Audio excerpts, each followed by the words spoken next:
Run. Run. Run. Run. Run. Run. Run. Run.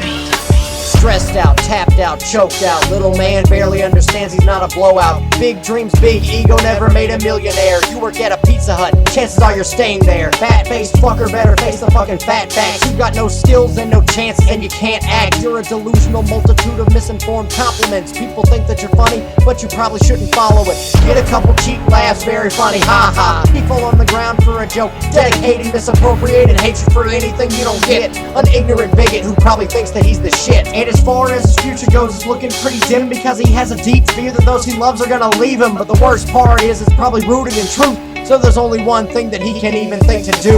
Run. Mine is mistaken, an earthquake inside of my brain. It has become close to shaking, and on the surface I blow it off. All in my veins I hear me straining, and it gets draining because I want a smile on my face, and now my goal's to run. I just want to be happy, but everything is getting heavy, and stepping on solid ground won't seem to happen. And with each and every step I can hear my bones snapping while I just try to find the path so I can finally start to run. He's never gonna make it cause he always overthinks it. His mind creates these scenes and it can never just be vacant. He's assuming it's the worst at all times. It's like a curse and it grows on and breaking and crushing him within its quick bursts. And his jealousy's unbearable. Relationships are terrible. It's almost quite deplorable. He thinks that he's adorable, but for someone who always knows just what to say, he can't say the right words to get anyone to stay. Now his mind is filled with doubt, so if he gets the girl to go out of her way to take a chance, he starts to think that they will find out that it isn't worth sticking around, and then she'll no longer be there. He'll probably never be married, with your bones drying out and being buried in a cemetery with nobody caring or staring down at your tombstone. Nobody even gave a fuck that you died alone.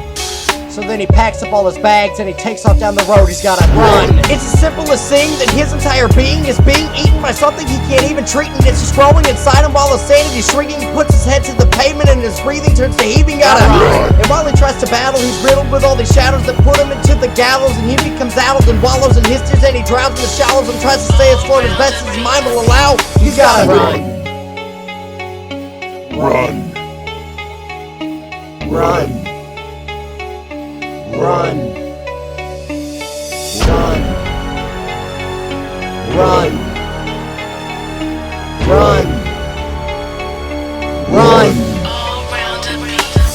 Do you ever stop and think that there's a reason to your stress, that your panics and your fears have meaning to be addressed? Do you ever think that you deserve it? Ever think you got what's coming? Perhaps the God you believe in needs to see you hurt, and there's a voice in the back of your head that screams truth, telling you, Daniel, this girl is too good for you. And you know that she'll figure it out sooner or later, so go ahead and end it now so you don't have to hurt the more you date her. You're only causing yourself more pain. You're gonna waste more years of your life with no gain. Daniel, listen to these words that I'm saying. You're only gonna waste her time with this game. But he's never gonna listen cause he thinks it makes a difference. He thinks maybe he will change and his mind will find a clearance, but with every small step that he takes in his life, he knows he will never be alright. Run.